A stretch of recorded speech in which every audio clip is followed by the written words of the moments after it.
We have a ruling out of Mecklenburg County, North Carolina, in the motion to dismiss or stay by Clemson to the ACC lawsuit.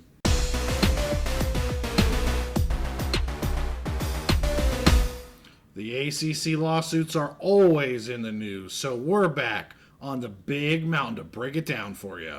It's really good to have you back on the mountain. I am JY, and this is my good friend Steve. We welcome you here. And after the court here in Mecklenburg County did not allow any cameras or live recordings or any of that into the pleadings of the Clemson's motion to dismiss or stay the ACC actions, Judge Bledsoe did issue his written order on July 10th, in which he denied the motion to stay in full, but did grant some of the motion to dismiss. So I guess it was the way he worded it was granted some of the motions to dismiss, but not all of the motions to dismiss. So we're going to unpack this here a little bit. We've done a lot on the FSU lawsuits with the ACC, and here in Mecklenburg County, a lot of overlap. So I'm going to try to not be too repetitive here, but I will say that Judge Bledsoe did put a lot of kind of what his conclusions were with the FSU case into the Clemson case here, because we're talking about almost the same things. Although I will say, in terms of his rulings, there were more dismissals of or denials of the motion to dismiss here with Clemson, and I think it was just the way the ACC brought about their lawsuit and the way they divided things up. But you saw a little bit more motion or approval of motions to dismiss here with this case. So the two biggest ones I want to talk about in terms of the dismissal were the lack of personal jurisdiction and also the lack of subject matter jurisdiction. That is where he spent most of his time here. So I'm going to dive into those a little bit more detail. I'll summarize it, and then we'll get into the motion to stay as well. So let's break it down here. So the first motion to dismiss was for a lack of personal jurisdiction. Here, Judge Bledsoe states that the sovereign immunity grounds for a dismissal are somewhat unsettled in North Carolina. And I am going to be repetitive here because he said a lot of this with the FSU opinion, but again, he cites the Hyatt case in the U.S. Supreme Court, and he's citing that Farmer versus Troy case in the North Carolina Supreme Court, basically saying anything that the Hyatt case at the U.S. Supreme Court kind of left open-ended or unanswered, this Farmer case in the NC Supreme Court, they answered those open-ended questions or unanswered questions. In relying on those cases, Judge Bledsoe disagrees with Clemson that it took a passive approach in being a member of a conference and did not take any affirmative steps to do business in North Carolina. So Clemson is saying, hey, we're just a passive member of this conference. We're not involved in the business activities. We did not take any sort of affirmative steps to do business in North Carolina. Bledsoe saying, nah, that's not the case. He goes on and concludes that Clemson's activities in the state are commercial in nature. I think almost everybody would agree with that, just like the ACC's activities in the state of South Carolina and Florida and everywhere, they're commercial in nature as well. So everybody's doing commercial business here over state lines. But anyway, and they also, that Clemson has elected to engage in this substantial commercial activity, and it is subject to the Uniform Unincorporated Nonprofit Association Act clause, in which it can be sue or be sued in this state. We heard that again with the FSU case. He states that because Clemson chose to do business in North Carolina while knowing it was subject to this UUNAA Act and was able to take advantage of that sue or be sued clause, it explicitly waived its sovereign immunity.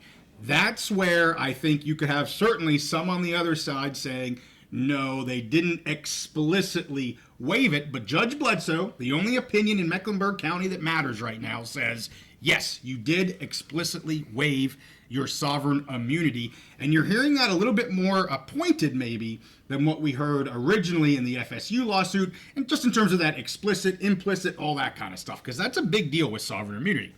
The next piece here is that motion to dismiss for lack of subject matter jurisdiction. The court granted a motion to dismiss a portion of the ACC's first motion. That was a declaration that the grant of rights is valid and a binding contract and supported by good and adequate consideration.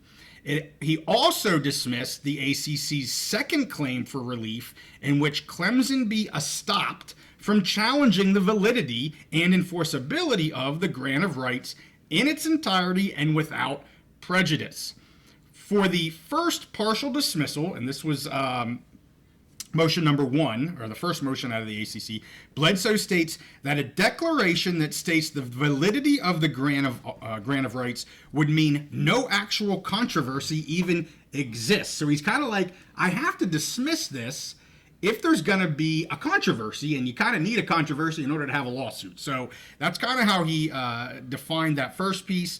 However, he does, or the court, Judge Bledsoe, reaches an opposite conclusion to the extent the ACC seeks a declaration regarding if the ACC is and will remain the owner of the rights transferred by Clemson through 2036 after potentially it leaves the conference. So it's no longer a member institution. He says that's valid. We got to figure that out. That needs to be heard. Number 3, Clemson made a motion to dismiss due to failure to state a claim. Here you're going to see several areas, several claims that the ACC brought forth, to which Bledsoe is going to dismiss these different motions. So the first, which is the fourth claim that they brought, was the breach of grant of rights agreements.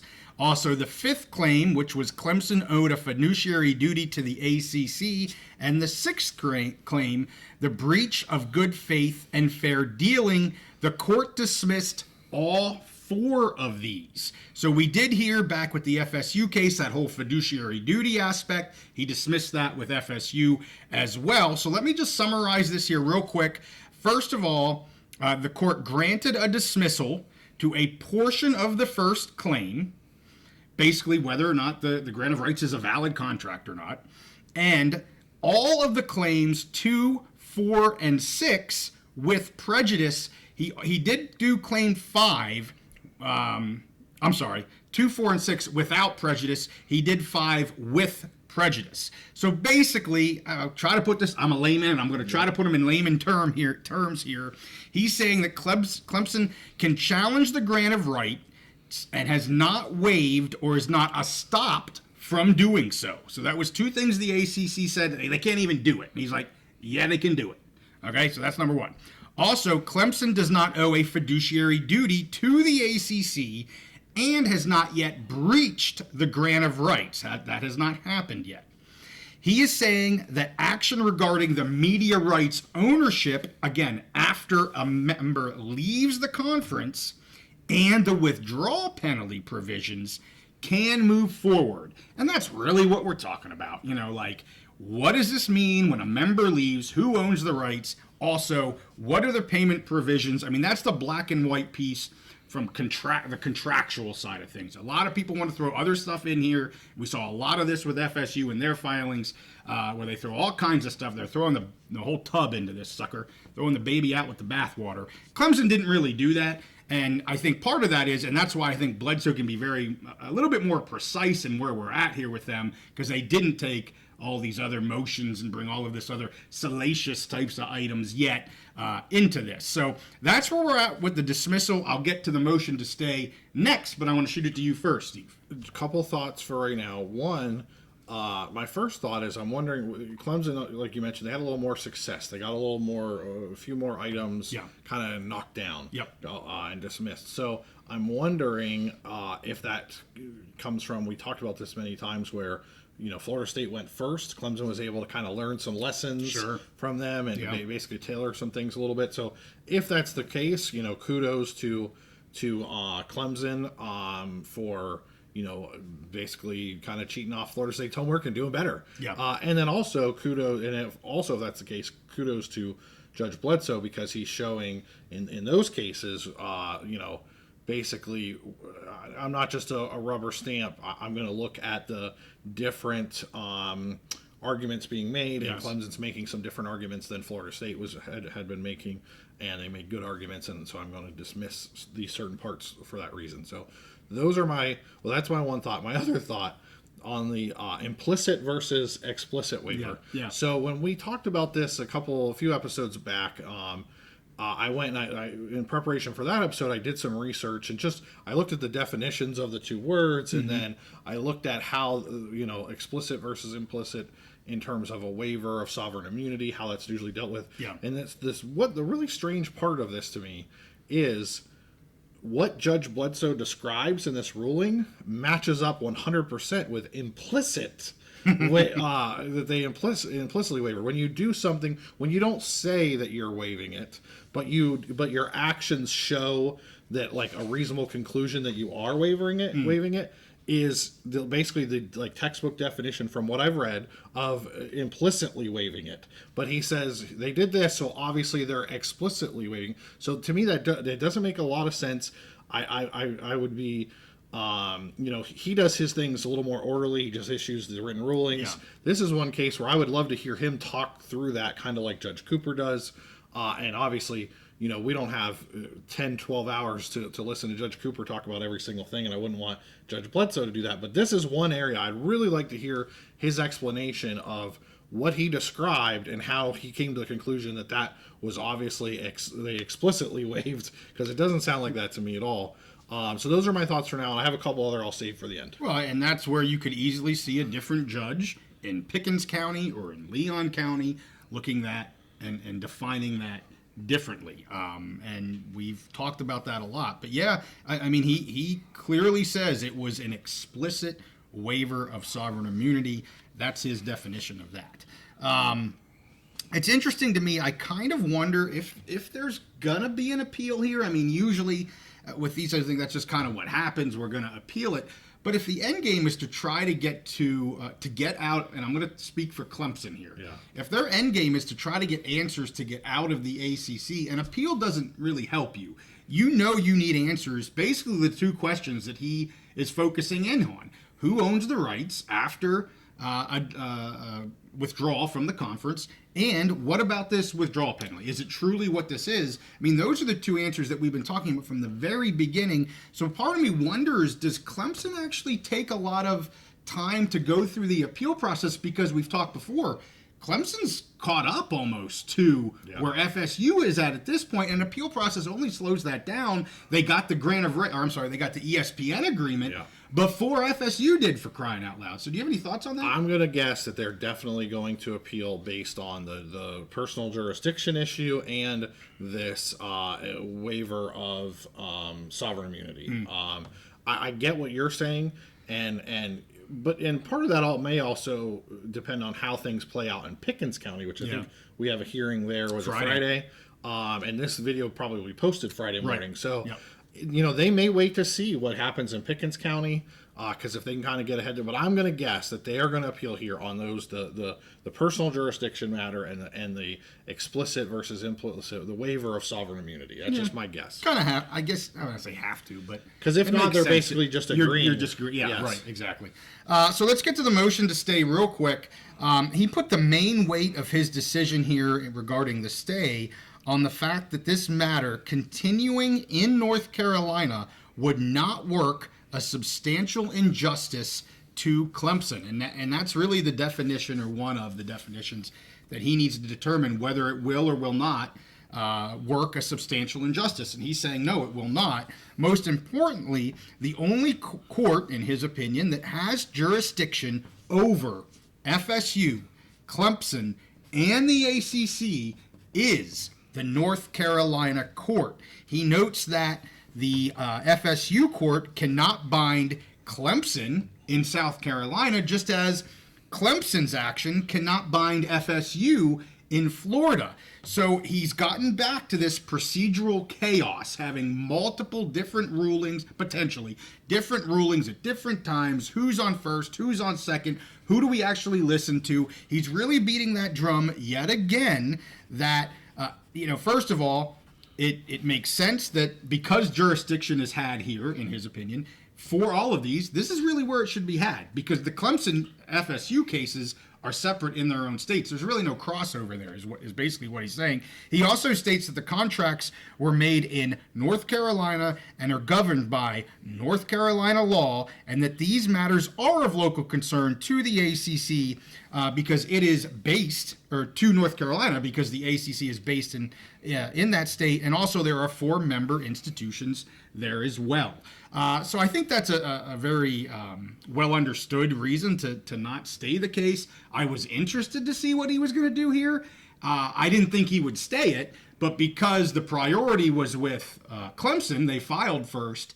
What was he going to hang his hat on here? And again, he's hanging his hat on that jurisdiction, that procedural chaos, the fact that a North Carolina court is the only court that could have jurisdiction over these 3 entities, and add UNC, add whoever the heck else you want. Well, UNC isn't fair because they're already in North Carolina. So add Syracuse, add whoever you want to add in a different state. Pittsburgh. And so he would have that same argument over any of the universities looking to leave because of the jurisdiction as he defines it within North Carolina. So that's kind of what we heard in FSU. It's only strengthened, in my opinion, because we have a second state kind of attacking North Carolina law here, if you want to call it that. So what are your thoughts?